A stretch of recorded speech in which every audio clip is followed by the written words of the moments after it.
안녕하세요. 복 있는 사람이 즐기는 OQT 오늘의 큐티입니다. 오늘 함께 묵상할 말씀은 사도행전 16장 16절에서 26절까지의 말씀입니다. 본문을 함께 읽도록 하겠습니다. 우리가 기도하는 곳에 가다가 점치는 귀신 들린 여종 하나를 만나니 점으로 그 주인들에게 큰 이익을 주는 자라. 그가 바울과 우리를 따라와 소리질러 이르되 이 사람들은 지극히 높은 하나님의 종으로서 구원의 길을 너에게 전하는 자라며 이같이 여러 날을 하는지라. 바울이 심히 괴로워하여 돌이켜 그 귀신에게 이르되 예수 그리스도의 이름으로 내가 네게 명하노니 그에게서 나오라 하니 귀신이 즉시 나오니라. 여종의 주인들은 자기 수익의 소망이 끊어진 것을 보고 바울과 실라를 붙잡아 창터로 관리들에게 끌어갔다가 상관들 앞에 데리고 와서 말하되 이 사람들이 유대인인데 우리 성을 심히 요란하게 하여 로마 사람인 우리가 받지도 못하고 행하지도 못할 풍속을 전한다거늘. 무리가 일제 일어나 고발하니 상관들이 옷을 찢어 벗기고 매로 치라 하여 많이 친 후에 옥에 가두고 간수에게 명하여 든든히 지키라 하니 그가 이러한 명령을 받아 그들을 깊은 옥에 가두고 그 발을 착고에 든든히 채웠더니 한밤중에 바울과 실라가 기도하고 하나님을 찬송하며 제수들이 듣더라. 이에 갑자기 큰 지진이 나서 옥토가 움직이고 문이 곧 다 열리며 모든 사람의 매인 것이 다 벗어진지라. 아멘. 네, 사도행전 16장 16절에서 26절까지의 말씀 이제 다시 읽으시면서 묵상하겠습니다. 하나님은 어떤 분이신지 회개할 점이나 피할 죄, 새롭게 깨달은 사실이나 받은 은혜, 그리고 꼭 붙잡아야 할 약속의 말씀 반드시 확인하시고요. 삶 가운데 적용할 내용 메모해 주셨다가 순종하시면 되겠습니다. 자, 이제 화면을 잠시 멈추시고요. 묵상이 끝난 후에 이제 시작하시면 되겠습니다.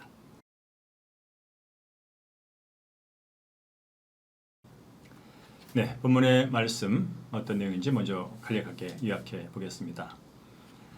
귀신 들린 여종이 바울 일행을 여러 날 따라와서 소리를 지르자 바울은 예수 그리스도의 이름으로 귀신을 쫓아내죠.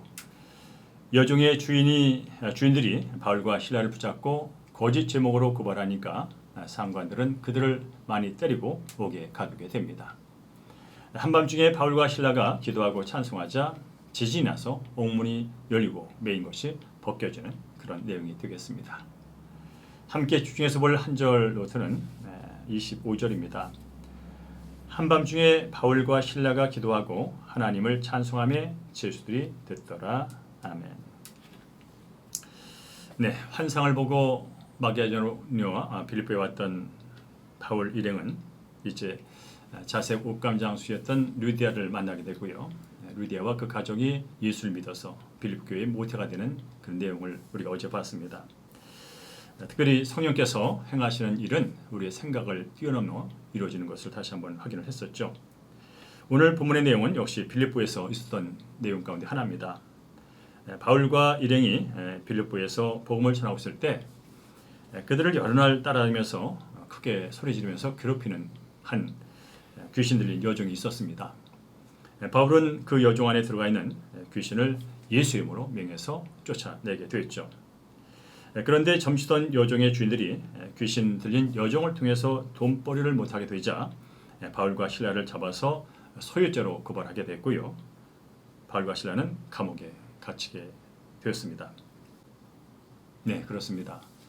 세상에는 귀신에 들려서 괴로움 속에 사는 여종을 돈벌이로 삼아서 자기의 배를 불리는 사람이 있는가 하면 바울과 같이 귀신을 내쫓아 줘서 저렇게 하는 사람도 있음을 알 수가 있습니다. 특별히 귀신 들린 여종을 거쳐준 바울과 바나바 그 일행은 그 대가로 돌아온 것이 거짓 고소와 또 불의한 재판, 나가서 매를 맞고 감옥에 갇히는 것이었습니다. 하지만 바울과 바나바는 원망하거나 후회하지 않았습니다. 낙심하지도 않았습니다. 도리어 한밤중에 찬송하고 기도하고 있는 것을 볼 수가 있지요. 그들이 매를 맞고 감옥에 갇힌 것은, 그래서 고난을 받는 것은 그들 스스로의 어떤 욕심이나 잘못 때문에 일어나는 것이 아니라 바로 오직 주 예수를 전하다가 겪는 어려움이었기에 인내하며 오히려 찬송을 할 수가 있었던 것입니다. 물론 환난과 고난을 당할 때 하나님을 찬양하는 것은 쉬운 일은 아닙니다. 어떨 때는 기도할 힘마저 없을 때가 있고요. 또 하나님 무엇이나 원망한 마음일 때도 있는 게 사실입니다. 하지만 주님의 은혜를 기억하며 복음을 전하다가 당하는 고난은 우리들로 하여금 절망하게 하는 것이 아니라 도리어 죽어가는 영혼들을 살리고 우리들의 삶을 묶고 매고 누르고 있는 것들을 그런 환경에서 벗어날 기회가 된다는 사실을 우리는 기억할 필요가 있습니다. 오늘도 주변의 죄와 사탄의 권세를 누려서 신음하는 이웃은 없는지 돌아보시고요. 또 그들의 구원을 위해서 기도하는 일에 쓰임받는 복된 한날 되기를 주의 이름으로 축원합니다. 적용 질문 함께합니다. 나를 위한다고 하면서도 여러 날 괴롭히는 사람이 있습니까? 그 배 위에 있는 악한 영을 깨닫고 그에게 예수의 이름을 전해줍니까? 아니면 세상의 방식으로 싸우고 회피합니까? 말씀대로 적용한 뒤에 도리어 매맞고 옥에 갇히는 것 같은 고난을 겪은 적은 없습니까? 하나님의 섭리를 믿으며 부르는 옥중 찬송으로 옥문이 열리고 메인 것이 풀어진 경험이 있습니까? 네, 이제 오늘의 기도와 목회 기도 함께 이어가도록 하겠습니다. 큰 이익 앞에 귀신 들리는 것도 맞이하지 않는 자들에게 예수 그리스도의 이름으로 말미암는 자유를 전하게 하여 주옵소서. 구원을 위해 치러야 하는 손해와 핍박을 예수의 환난으로 받게 하여 주옵소서. 깊은 옥에서도 주의 섭리를 믿으며 기도하고 하나님을 찬송함으로 옥문이 열리고 메인 것이 벗겨지는 역사 있게 하여 주시옵소서.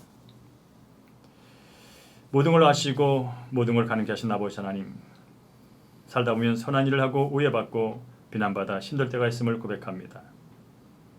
이럴 때마다 나의 죄사함과 구원을 위해 묵묵히 십자가를 진 주님을 바라보게 하여 주시옵소서. 특별히 이 시간 여러 가지 삶의 어려운 문제들, 건강과 재정, 사업, 자녀, 여러 가지 어려움과 고난 가운데 성도들을 기억해 주시고 위로하시고 축복하여 주시옵소서. 오늘도 즐거우면 찬송하고 괴로우면 기도하면서 주님이시는 은혜 아래 살기를 소망하오니 성령께서 친히 주관하고 인도하여 주시옵소서. 모든 걸 주님께 맡기며 우리의 생명이신 예수님의 이름으로 축복하며 기도합니다. 아멘. 네, 이제 개인 기도, 삶 가운데 만난 어려움을 놓고 하나님의 도움을 구하는 기도 이어가도록 하겠습니다. 오늘도 하나님께서 성도님과 함께 하십니다.